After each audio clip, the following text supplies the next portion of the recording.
original podcast examining the slew of production processes that go into putting together our season of plays and stage readings. And against all odds, we have arrived at episode number 4 of season number 3. I'm Joe Kucan, the producing director of APF, and I'm joined, you guessed it, by APF's artistic director, Ann-Marie Pereth.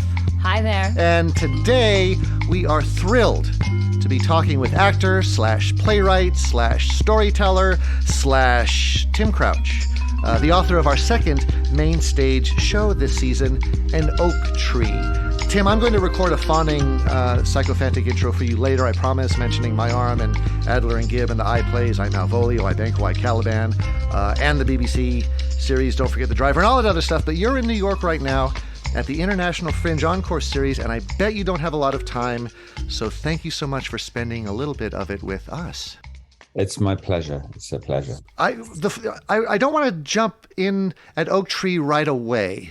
I'd like to just chat a little bit about what has been, I think what you have sort of talked about in other interviews about your unease with, your fondness with unease in theater, unease in audiences. Is that a fair characterization of your attitude? No, it's not. The person who put my Wikipedia page together has a little chapter heading called Unease. Yeah. And I don't really subscribe to it. No, that's not my intention at all. See, I didn't think so either. Yeah, no, quite the opposite. I want to celebrate what's possible on the stage and not put anyone in an uncomfortable position. If discomfort is incurred, it's usually for a good reason, or there's certainly love behind it, or a lasting sense of hope behind it. Some people find it quite complicated, my shows. I think they're super simple. I think they're kind of almost rudimentarily simple, like a child playing, in that the child says, you be this and I'll be that, and then we tell a story. And in a way, that's what happens with my show, my work. I don't pad the empty spaces with stuff.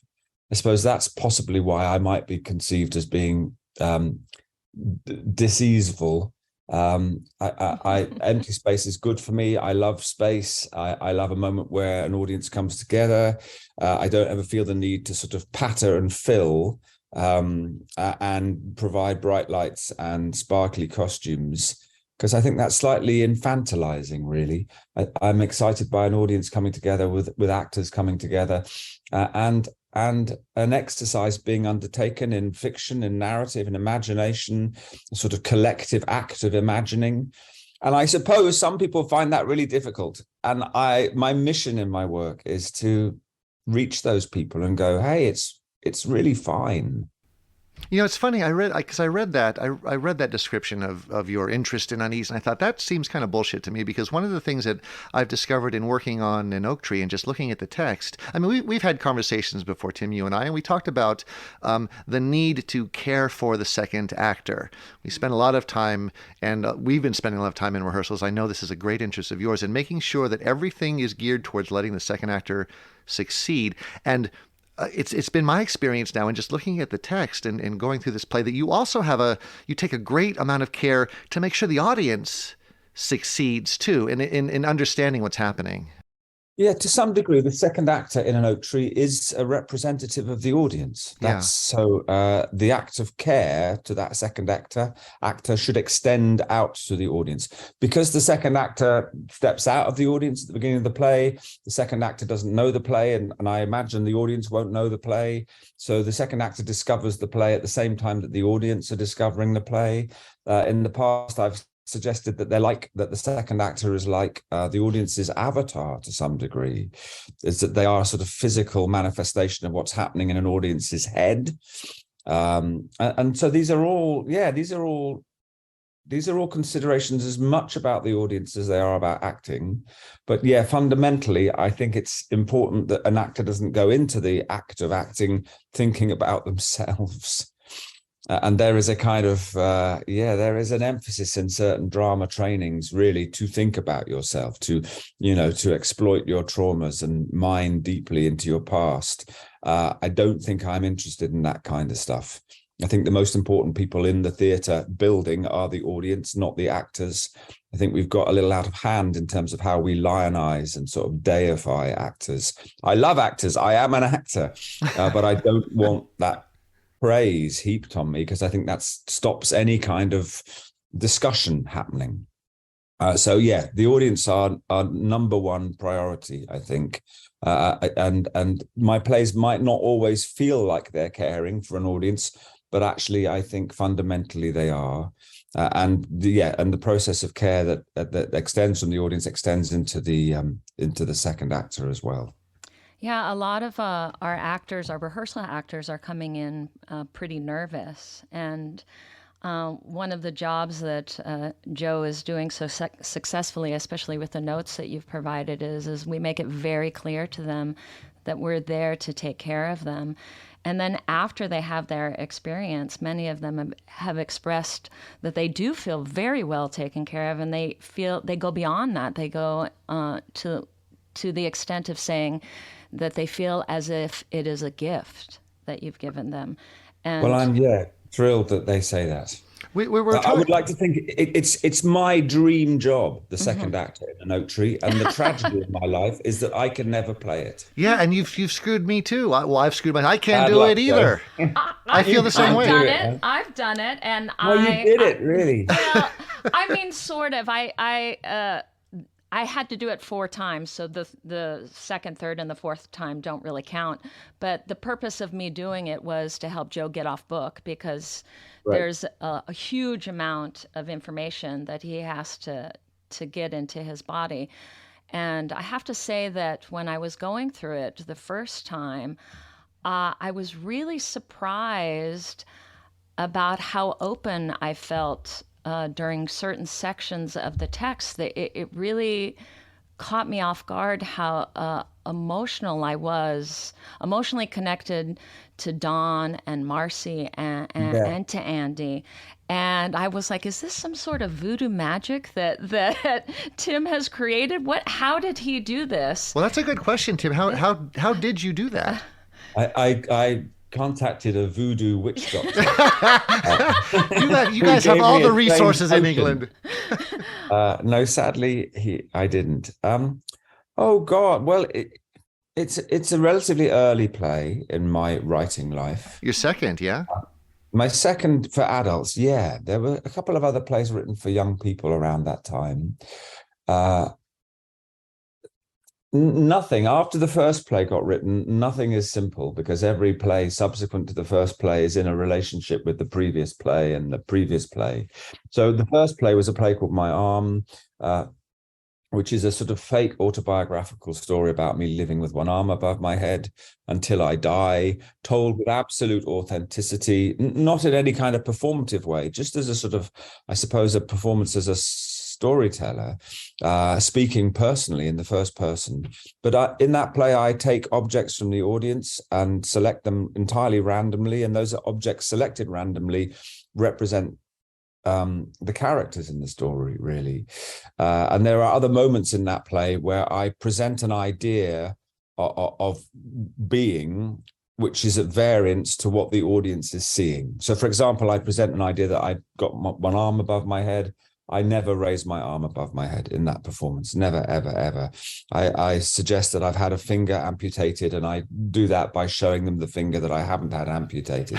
So there are some sort of statements, some philosophical statements about what's possible in theatre. You know, you don't need to go down the figuratively representational road for an audience to understand what's going on. So my arm kind of fed very much into the process of thought around an oak tree. Rather than using an inanimate object, the next stage, in a way, in that process was to use an actor. And there's something very moving. I mean, it's interesting that you talk about, I find the play very moving. And there's something fundamentally moving about watching somebody who doesn't know the play opening themselves up to it. Anyone opening themselves up to anything is rather beautiful. Was that by design, though? Like when you were writing it, did you intend for it to be moving, or were you just open to any possibility?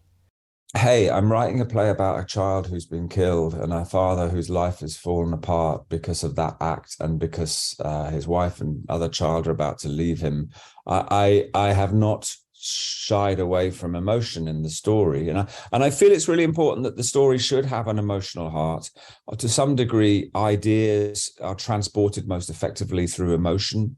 I don't want to write plays that are sort of academic and dry. So I use emotion, I suppose, as the the stuff you put in a pill to transfer the medicine. So yeah, I'm doing that. I wanted an audience to be moved in any piece of work that I make. I want an audience to be moved.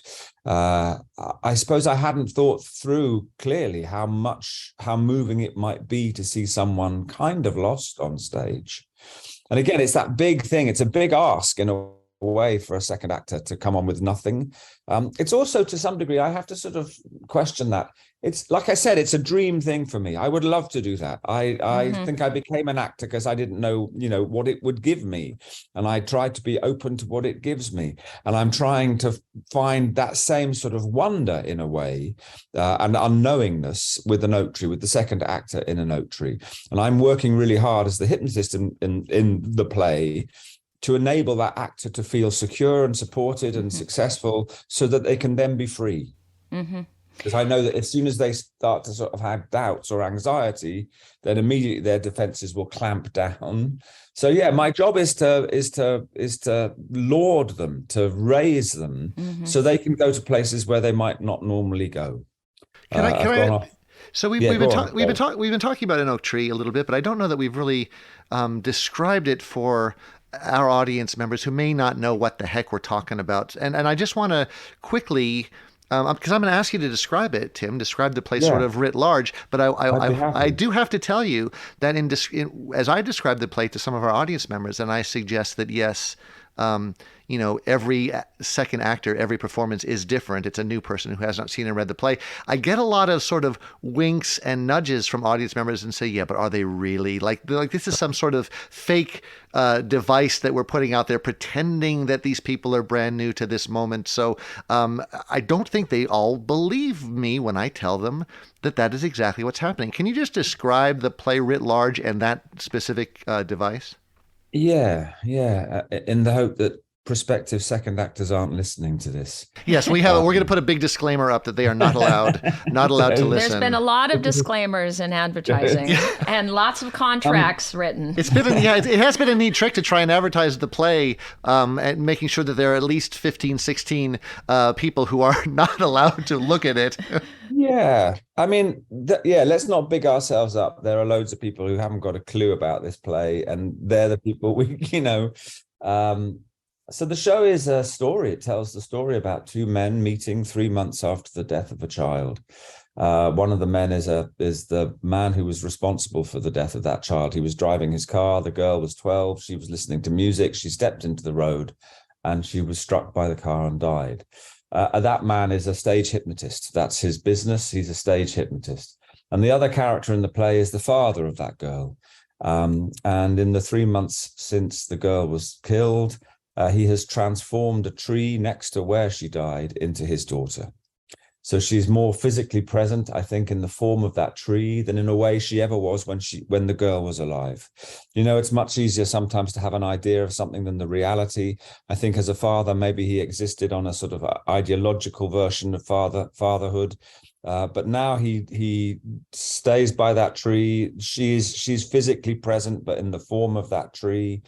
And his life is falling apart. His wife is about to leave him.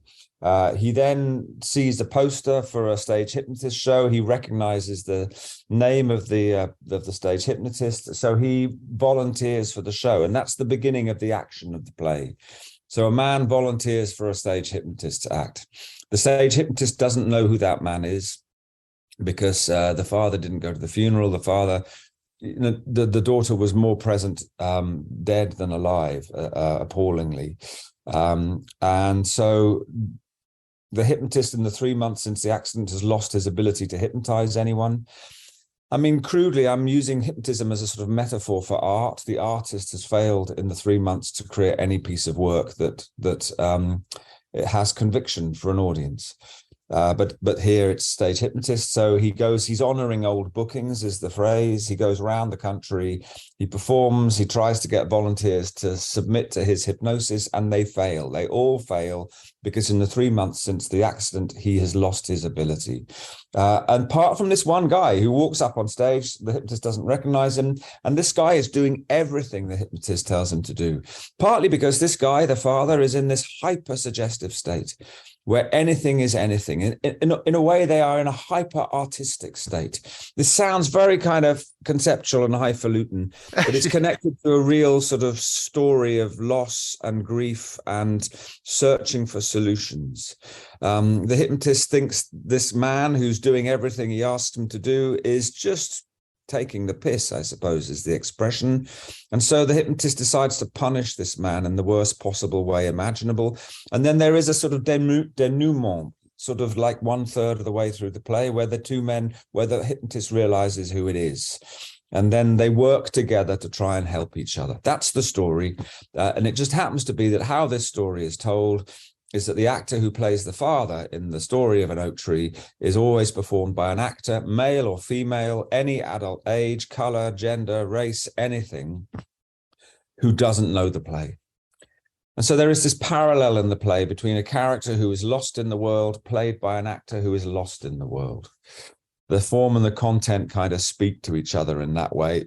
And it's rather beautiful. And the actor playing the hypnotist, which in your case is you, Joe, and in my case it's me. Their job is to guide that second actor through the story that is told. I feel like you've allowed me to join a very special club, and I have to say that this is not an accusation, but the small hoops that we were meant to jump through in order to get the rights to do An Oak Tree were different from any other sort of application process that you and your team asked for bios and for sort of vita and sort of intention, and it's quite I guess flattering is probably the best word, to sort of be brought into this club of hypnotists. So there are plays that I do, and I say yes usually to people who want to do productions of my plays, but the plays are not just plays. That's an awfully arrogant thing to say. They're not like a Harold Pinter or I don't know, an Arthur Miller or. Oh, this is the play. Let's now work on it in rehearsal and work out how we're going to. There are some ideas in my work.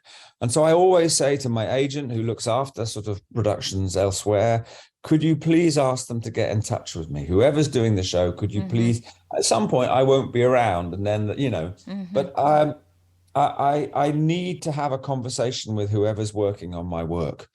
Because the work is part of an ongoing conversation for me.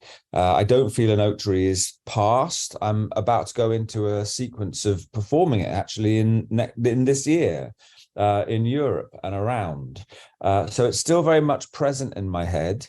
And I feel there are, partly because, Joe, but partly because often in theatre there is a sort of, oh my God, there is an energy in rehearsal to make everything much more complicated than it needs to be. Yeah. Mm-hmm. And I just need to say, An Oak Tree, if it stops, if it screws up, if the actor doesn't understand what's going on, you can just stop and chat with them. You can stop and chat with them. It won't destroy the play. If anything, it will quell those people who don't believe the actor doesn't know the play. Yeah. So when anything goes wrong, even wrong is the wrong word. So I wrote a play knowing that the text that I'd written for the father would never be performed in the way I imagined it would be performed when I wrote it. Because you can't direct it. I wrote a play that would every time not be how I imagined it. And that's a good thing. Yeah. Well, I'm finding this. It's funny that you say that. It's funny that you say that. I've now done... we're rehearsing now, and we're running through a string of rehearsal second actors who quite honestly have varying degrees of experience, from graduate students at the local university all the way up to, professional performers who've been working for 30 years. And the width and breadth of discoveries that I make every time I do the play is mind-boggling. You've done the show now, more than 350 times, I think you told me earlier. And you're about to do it again. Do you still feel that sense of discovery with each performance? Somebody asked recently, has the play changed in the last 17 years is it now? And I've gone, not really, because the play changes every time it's performed. Yeah. Because it changes every time it's performed, there is a kind of bedrock. And the listener needs to understand that this is not improvised with words. The text is written. Everything I speak and everything the hypnotist speaks, everything you speak, everything your second actor speaks has been scripted. I am a devotee of an idea of finding freedom within a constraint, within a form. So it's important that, it's not a free-for-all, this show. But your change, because if you did it 17 years ago, you as a man has changed. Yes, I've changed. Yeah, of course I've changed. I have changed. Little bits of script changed in 2015 when we went back to it, just some minor alterations. So there is on the published text, it says new revised script, but it's not profound, the changes. The staging is, for me, is still very simple and very basic. Yes, I have changed, and I've become I'm much more relaxed about everything as you get older. But I was pretty relaxed with this play at the start. I can't prepare for it. I have to rehearse like crazy to some degree, so I know all that. Not know, but I'm prepared for anything that might happen. Right. But I don't go into a kind of meditative state before the show. I spend an hour with the second actor, or 40 minutes with the second actor, giving them an opportunity to sort of slowly get a sense of what's going to be asked of them, but not telling them about the play.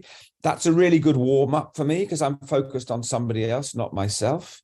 I think I'm old enough, and I think anyone is old enough, from a kid to now, to be able to respond in the moment to what the moment requires. And that's what you do. That's how it should be in art, isn't it? Or performance, certainly. You respond into the moment to what the moment requires. So sometimes the second actor is feeling very blocked, and so your job is to kind of try and loosen them. Sometimes the second actor is hugely loose. Yeah. And your job is to try and hold on to them. I can't prepare that, because I don't know what's coming. I don't know how they will be. Right. When they walk on stage. I'm going to have to sort of do that in the moment. And remember that our thoughts travel at the speed of light. Right. We can work really quickly. I don't need 6 weeks of rehearsal with an actor to then be able to work with them. And in a way, that spontaneity is what I go to the theatre for. Yeah. So, just kind of going back to the question or the statement that I made before, I'm just imagining Joe doing this 17 years ago and Joe doing it now. There's a generosity in Joe now that I know of, which really lends to the piece, right? And so that's what I meant about the change. In order to be really successful as the hypnotist, there has to be a lot of generosity and a lot of selflessness, because it's really easy to get wrapped up in the self, because you are also an actor on stage. And if you're very self-indulgent and directing everything to yourself, then you're really not taking care of that second actor. Yeah, I have seen a production of this play where the star of the show was the hypnotist, and that's not right. Right. Yeah. The star of the show is the actor who puts themselves into the unknown, and everything, and the hypnotist's job is to sublimate any kind of ego and to work as creatively and spontaneously and generously as possible to help that actor's journey through the play. Well, regular listeners of our podcast will recognize my complete lack of ego in all things. So, no, I mean, you have to have an ego, obviously, but the danger with theatre, with certain forms of theatre, is it becomes predominantly about ego, an ego in the wrong sort of way. Oh my God, a healthy ego is the most beautiful thing in the world, but a healthy ego knows when to shut up. And And Oak Tree opens February 3rd and runs for 4 weeks through February 27th. The lineup of scheduled second actors is listed on our website at apublicfit.org. There you'll also find more information, times, and ticket sales. This might be one of those shows that you want to see a couple of 3 times to share the experience with a number of your favorite second actors. And remember, at APF, if you do choose to return for a second or third viewing, it's our standard policy to take half off of the ticket price for returning patrons. We're back at Super Summer Theater Studios for this one. They're at 4340 South Valley View Boulevard. Shows at 7 p.m. and 2 o'clock Sunday matinees. And yes, Monday night industry nights are back with special ticket pricing and availability. You've been ridiculously helpful, Tim. And speaking of generosity, so generous with your time and information and help with this play. But you sent us some ridiculously helpful documents, including a number of responses from actors that you've worked with on this play. I just want to read a couple. Frances McDormand, who said, "I enjoyed myself very much. No puppets, no puppet master, just a fluid wave machine." Alan Cumming says, "One of the most amazing performance experiences I've had." But then you included in this sort of list of things, it's like watching your own heart being mugged from The Guardian. You included a quote from the Sunday Times that said, "A pretentious, self-admiring, pseudo-intellectual model." Is that, you included that in the sort of materials you sent to us. Is that a sort of a warning or a sense of your own ego in check? That's just a statement that this form is subjective, Joe, you know? Yeah. So some people will have a different, some people voted for, I'm not going to be specific. I'm on your side. We had a referendum in the UK, which bewildered the hell out of me. Yeah, I'm sorry about that. Because there are people diametrically opposed in their thinking to me, and I'm sure it's the same in the States. Oh, yes. Sometimes, and the show I'm doing in New York is kind of about that, about what happened, how did that happen? So the way to sort of combat, I suppose, an anxiety about people who don't think the way that you do is to just be completely upfront about it. I don't want, and I hate the whole sort of fawning razzmatazz, the showbiz, this is, everything is great, because not everything is great. Not everything is great to everyone. So I want a prospective second actor to know that the show is a piece of art, and any piece of art, unless it's kind of thin, any piece of art will divide people and should divide people. To make a work of art that everyone loves, am I right in saying that's probably not a brilliant work of art? I think you're probably right. Yes. I don't know how it can be. Well, we live through that all the time. Every time we produce a show, in my heart of hearts, I of course, I want the Las Vegas community to really appreciate what it is that we're doing. And then I'm reminded that sometimes we do pieces that don't appeal to everybody's sensibilities. And I have to sit with that. And I constantly have to sit with that. It's a hard pill to swallow for you, I think. It's harder for me to swallow than it is for Joe. But that is the reality of making theater. Here in New York, the only review I have publicized on my social media was a man who said, "What a disgusting man Tim Crouch is. What a disgusting man is Crouch to subject an audience to the degradation that he should keep to his private sessions with his psychiatrist." Oh my goodness. I don't know. That sounds like he walked out. There's a particular version of the Aristocrats joke in this play that it's not an Oak Tree, so we're talking about another play. And it's great because the work that I make, I think about. I know it's not going to be everyone's cup of tea. That doesn't bother me. I don't want to be one of those people who just go, "My show is great, my show is great, come and see my show," because I think that belittles the work in a way. I want an audience to understand. And it was such a brilliant bad review that people, when I posted it on Facebook, and people have gone, "I cannot wait to see this show." So this play is part of the Best of the Fringe from Edinburgh. You're not a New York resident. You're a resident of the UK, but you've brought this over to New York. It's called, And I struggle with this title. I feel, Tim, like you've given me dyslexia with the title of this show. Sorry. Truth's a dog's must to kennel. Can you explain Truth's that? the dog. Truth's the dog must to kennel. Yeah, can you explain that title to me? Well, it's a line from The Fool in King Lear, I'm afraid. That's what it is. You don't need to know that. Let's break it into two parts. Truth's a dog. At the moment, I think in this world that we live in, ladies and gentlemen, truth is pretty much a dog, don't you think? And the saddest thing is that it needs to be punished, controlled, and sent to its kennel. Truth's a dog must to kennel. So that truth is no longer free.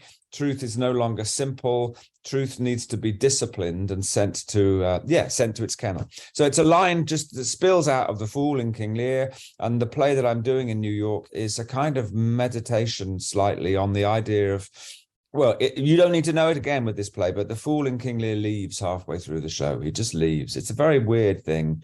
They usually leave, the character leaves before the traditional place where there's an interval in King Lear. Before that interval, the fool has gone. He doesn't say goodbye. He's just there 1 minute, and he's not the next. And it's never explained, is it? It's not explained. No. And one can only assume if it's not explained. Some productions try and explain it, but Shakespeare didn't explain it. And my only assumption is that he just goes. He just walks out. And there have been in the last 2.5 years, nearly 3 years now, a sort of mass exodus from theatre technicians, artists. Live performance stopped, as we all know, and a lot of people realized that they had to make their livings in other ways. And also there's been a live exodus from government structures and politics and despair. Country that we've had, the UK has had a really terrible last few years, not just the pandemic, but also our quick turnaround of prime ministers. And a politics very much dominated by ego, which I think is probably a similar situation for you guys in the US. Absolutely. That's kind of not what politics should be. There is a sense of division in the country here and in the UK, a sense almost of civil war in this country and in the UK. 2 politicians in the last 5 years have been killed in the UK. Mm. So the idea of leaving that situation is very strong. And the idea of leaving art is very strong, or actors abandoning their careers. And so I'm paralleling that with The Fool in King Lear, who's just had enough and walks out. Can I ask a bit about your use of technology as well? It seems to me, and maybe this is just because my idea of theater is a soup can and a bright light in some instances, that you sort of are attracted to technology. And even in Oak Tree, there's the wireless microphone that speaks directly to the actor through some embedded earphones. In My Arm, I think you use a projector to project up onto a screen objects that you brought from the audience. And now in Truth's a Dog, you actually don, I think the first third of the show, you're actually wearing a virtual reality headset.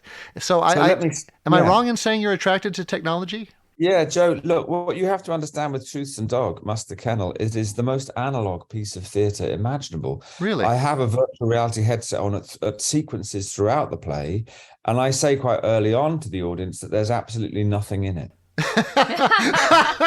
Oh, wow. It's literally just a prop. I wouldn't even say it's a prop. It's a mask. It's an image of blindness, which is very contained within the play King Lear. It's also an image of a grieving for me of the loss of analog in theatre. The image of someone wearing those masks is one of isolation, of a sense of being in another world and not being able to communicate that world to the people. I've got terrible hiccups. It's bad, isn't it? I'm sorry, listen. It humanizes you in a way that your vast intellect does not. These are not digital hiccups. These are analog hiccups.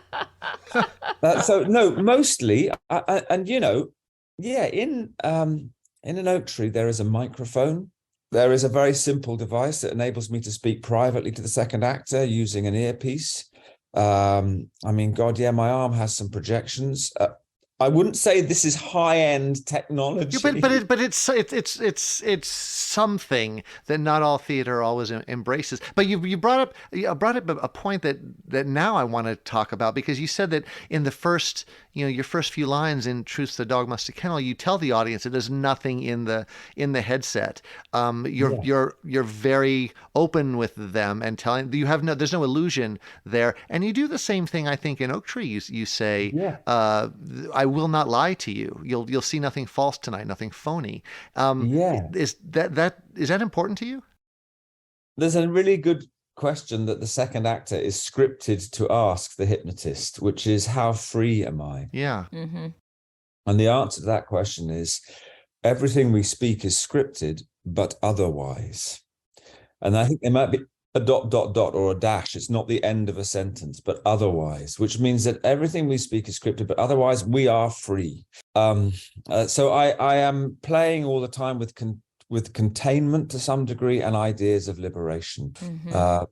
And Oak Tree is absolutely contained within the text, but in the text is sort of legislated a sense of freedom, because the actor doesn't know the play. And in a way, the hypnotist's primary job is to try and get the second actor to understand how free they are, And some actors are amazing and take the physical life of the show into a place I never expected them to take. And some actors are very held in the play, and that's all good. No one can do the play wrong. The play can never be done wrong, because the play in its writing sort of imagined infinite possibilities in which infinite number of performers would perform it. So statements about how the play is. I say in Truth the Dog, there's a line that says, this is a live interactive and immersive experience about my character abandoning the world of the play King Lear by William Shakespeare. I won't do the whole thing, but I am explicit, because I want an audience not to have to waste their time worrying about things that aren't useful. Oh, that's a great point of view. Yeah, I want to sort of remove. That's why I do say there's nothing in this headset. I don't also say that actually I can see through it. You might not see, but I can see through it. I'm not going to give everything away, but I think the more honest we are with an audience, the more an audience will succumb to the act of suggestion.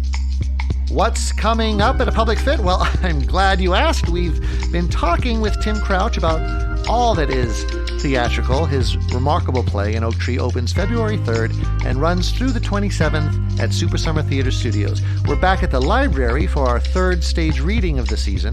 Octavio Solis's beautifully poetic Lydia on March 31st and April 1st. And then we're continuing our partnership with the College of Southern Nevada. Our final main stage production, August Wilson's The Piano Lesson, will be presented in their state-of-the-art black box beginning April 7th. Finally, Audrey Cefali's brilliantly tender Alabaster will close out the season with a staged reading on June 30th and July 1st back at the Flamingo Library. And Behind the Buzzz, we'll be back too with plenty more conversations with performers and directors, and I think even more surprise guests. So be sure just to keep on clicking play. Speaking of honesty, have you ever, having done an Oak Tree now over 350 times or so, have you ever done the show with a second actor you suspect of preparing and coming in with either some ideas or actual understanding? Yeah. Well, how interesting. You don't have to call. I don't want you to call anybody out by name. I have done the play, I think, many times with actors who I felt have made a decision about how they will do the play. I don't think they've done research or worked it out or read it or anything. I just think they've come on and gone, I'm scared. I feel for them greatly. I'm scared. I'm going to put my defenses up. And the thing that's worked for me as an actor before is this. So I'm going to do this. Oh, that's interesting. Yeah. And so my job, my skill or anything is to try and read that process happening in another actor. It's like a director. You are, Joe, you are directing the play as you go. I am credited as one of the co-directors of an Oak Tree, because in performance, I'm responding a million times to signals that I'm getting from that other actor. I can't stop them and say, let's stop a minute and let's just think about this. I don't want to do that. I want the play to begin and keep going and end. But I have said before the show that I will be presenting a model of how this show might be. So my job is to be playful and open, and like I said, if an actor is one thing, I might try. If they're stuck in one thing, I might try and model the alternative to that, in the hope that the actor might pick up that signal, without me saying, "You're doing it wrong. Don't do that." Yeah. For example, if the second actor is too quiet. I would never say you're too quiet. One of the sentences that I've used quite regularly in the show is enjoy making contact with the back row, which is a really good director's note. It's much better than Be you're too loud. quiet, louder. Yeah. And do you do that during Yeah, and during I will the do show? that during the show. Okay. I have done that a few times during the show where I'm aware that the actor's not reaching the whole audience. That's happened in our rehearsal. Yeah. And we're in a very small, intimate room. Yes, we're in a very small, and I've wondered how to combat that. Okay. Yeah, so I understand it because people are tense and nervous, and again, one thing that often suffers when you're under stress is that your hearing goes, and often one thing that goes when you're under stress is your energy, your vocal energy. Well, you've also crafted a very intimate play. I mean, some of the moments between the hypnotist and the father are just so intimate and delicate that I think there's an instinct to not want to abuse that with standard theatrical projection, Yeah. I'm going to perform the play outdoors later this year. Oh. Whoa. And I think I'm going to have me and the second actor radio mic'd, which will be a really interesting. Oh, that is interesting. Thing. It's not ideal, but it's quite a big venue, and it is outdoors. So there'll be two levels of amplification because I use a handheld mic, and the second actor uses a handheld mic at one point, and also I have a device that enables me to speak privately on that mic to them. But how we'll also, in addition, amplify the voices of both of us so we can be heard. I'll let you know how that goes. Yeah, well, and keep in touch. Send us a itinerary. We love an excuse to get to Europe. I'd love to see what's happening. That's a particular festival that's not announcing until the end of March, so I won't tell anyone. I can't tell you what that is. I have a question, and it's centered. I admire how there's no judgment of an individual's performance as a second actor, but I find that when the second actor is open and trusting of Joe, it is a better experience for that second actor. And as people, we have baggage, right? We have baggage, and we carry that baggage around with us everywhere. Yeah. And as actors, we also carry around that baggage on stage, and sometimes that baggage is a lack of trust. And I've seen that. I find it fascinating, and you just have to accept it because, the play is not psychotherapy.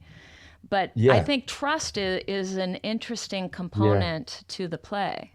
I completely agree with you. Yes. On both sides, there is a sort of primary level of trust, which is the writer's written a play that's gone, and now I'm going to open this play out to people who have never seen or read it, and I hope they won't destroy my craft. But I don't think that. I don't think they can destroy it, even if it goes horribly, in inverted commas, wrong. I think it's fascinating and successful in that respect. But trust between two performers in any play. It's why I only use actors in this play. You could easily, you'll understand this, but I could walk on stage at the beginning of the show and go, "Hi, everyone, I need someone to come up on stage here, and I'm going to take you through this play." And I don't do that. I make contact with an actor. I don't normally cast the actor. Somebody else will do that. But I have a meeting with them beforehand, and I assume, because I'm working with actors, that they have a technical capacity to make their voice heard.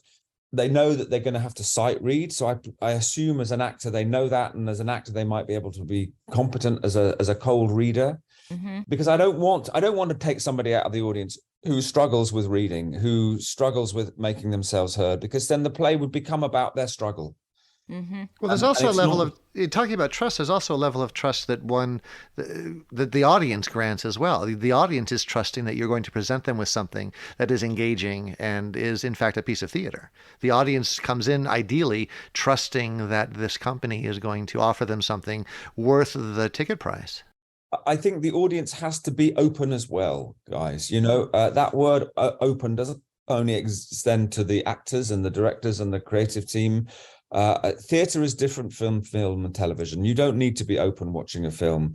You can drift in and out. You can go wherever you like. But I think in my work, maybe all work, I require an audience. Theatre requires an audience to be open and alert to what's happening. And when I get those terrible reviews, which I do for almost every show, it's because I think the reviewer has just not been open. And that's that. I can go, oh, my play is terrible, it must be all right, and go, oh, I'm sorry for you, because you came in with a whole pre-existing set of expectations, and you didn't change them. You didn't open out to them. And primarily that's also about you didn't listen. If you listen, you'll get everything. I often say to the second actor, listening is the way to be in the present moment. If you listen, you can't be thinking forward, you can't be thinking back, you're just there. And I would say that with an audience as well. So that's why I say the second actor and the audience are very similar. And I would say that with me, I need to be open. And if I've done masses of pre-preparation for this play, I have to do a lot, but I then have to let it go, because I know that every time it's going to be different. People have been bad, everyone. I'm really sorry. People are paid to listen to this podcast, and then there'll be people who are not open who will be writing really bad reviews of it. I'll be honest with you. I had hiccups. I'll be honest with you now, Tim. If anybody's paid to see this podcast, then I just will be flabbergasted. But you've graciously agreed to give us a half hour of your time. We've gone well above that. But I did want to ask you one last question before we sort of wrap it up and let you get back to what you've got going in New York. Is very important things, really important. Well, you're gonna want to get a drink of water to get rid of those hiccups first and foremost. I assume you have a show tonight. Yeah. We keep hearing about, and you've sort of alluded to this too early on in talking about Truth's a Dog, of people sort of leaving theater and sort of, we've been predicting the sort of end of theater for as long as there's been theater. Now, it's certainly evolved and it's changed, and we've gone from people embracing Tennessee Williams and that sort of type of theater to the revival in the 80s of Cats and Starlight Express and big musicals and things. So we've evolved and what have you. What do you are you as pessimistic about the theater's future or present or evolution? Because you're certainly working hard to keep it evolving. I'm only pessimistic if I think it won't celebrate its uniqueness. Yeah.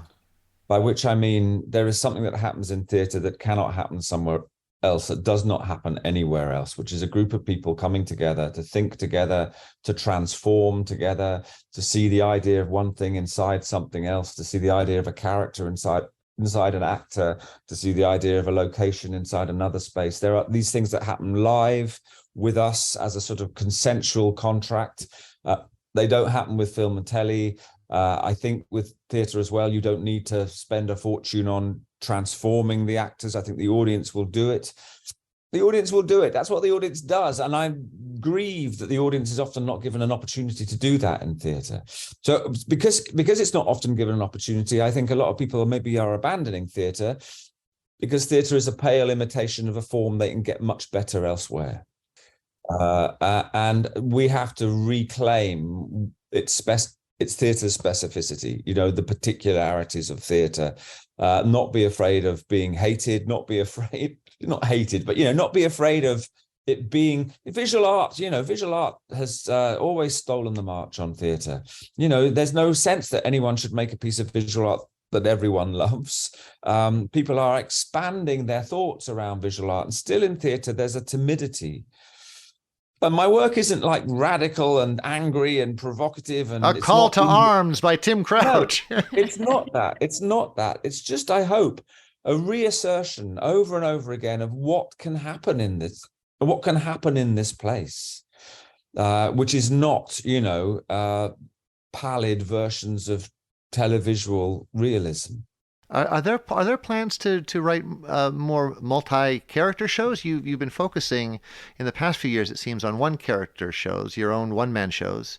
Is that a fair? I mean, show that I had before the lockdown was a play called Total Immediate Collective Imminent Terrestrial Salvation, which was another line from King Lear, if you're interested. That's another line from. No, it's not from King Lear. I made that title up myself.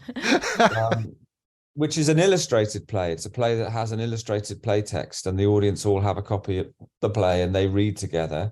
I wrote a play in 2018 that had 9 actors in it. So I've made a terrible assumption then.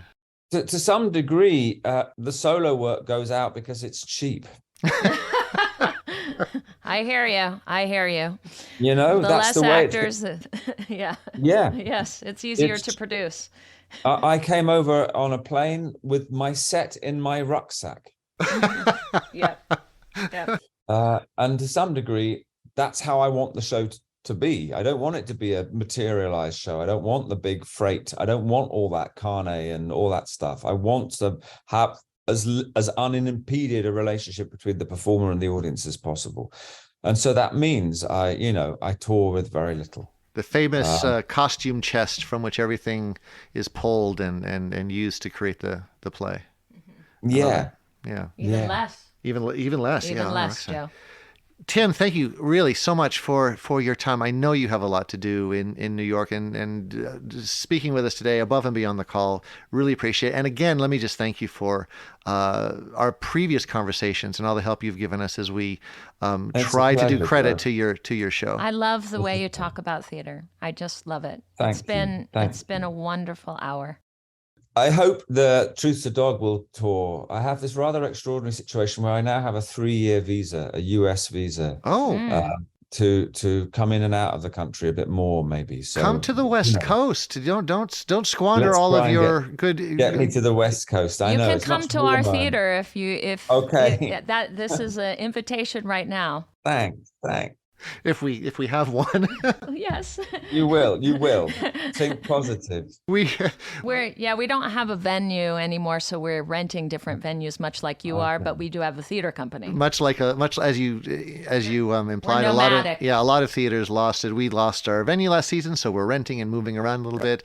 It's been very successful, our partnerships, but it has been a little unnerving, sort of being without a home. It's been a hard few years, hasn't it? I mean, it really has. I'm very happy to be here in whatever shape, just making some work. It's been good, and I've got quite a busy year now, which at one point I didn't know if I would ever have again. That kind of thing. And going back to Oak Tree again, you've said because a particular festival asked for it. Oh, great. And it was like, I want to play that festival. So, yeah. And then because of that, it's going to have another little, run of life. But again, it's a show I've never got bored for a second with, because I have a different actor to work with every time. And it's always thrilling and fascinating. Well, if you need an understudy, if you come down with you be the man. Flu, give me a call. We have to change very few lines. We are both bald. We both have red faces and bony shoulders, and I think that's a prerequisite as I look at the script. Thank you, Tim. Really, thank you so much. And my pleasure. You go. Yeah. Thank you, guys. Thank you, brother. Bye. Thank you. Okay, episode 4 of season 3 is in the can. I can't thank Tim Crouch enough for taking the time out of a seriously busy schedule to chat about it, Oak Tree, his aesthetic, and theater writ large. These are the kinds of conversations that inspire us over here at A Public Fit, and I hope you agree. You can help us continue these chats by not only subscribing, but also by throwing up a quick review or a one-touch rating. Your feedback is a valuable tool in making sure that we deliver the topics that interest you the most. And if you're more of the traditional email kind of person, you can connect with us directly by writing us at behindthebuzz@apublicfit.org. Join the conversation. There's so much to talk about. Behind the Buzzz is a product of a public theater company. It is directed by Ann-Marie Pereth and myself, Joe Kucan, and is recorded, mixed, and edited by the stupendous Diane Walton.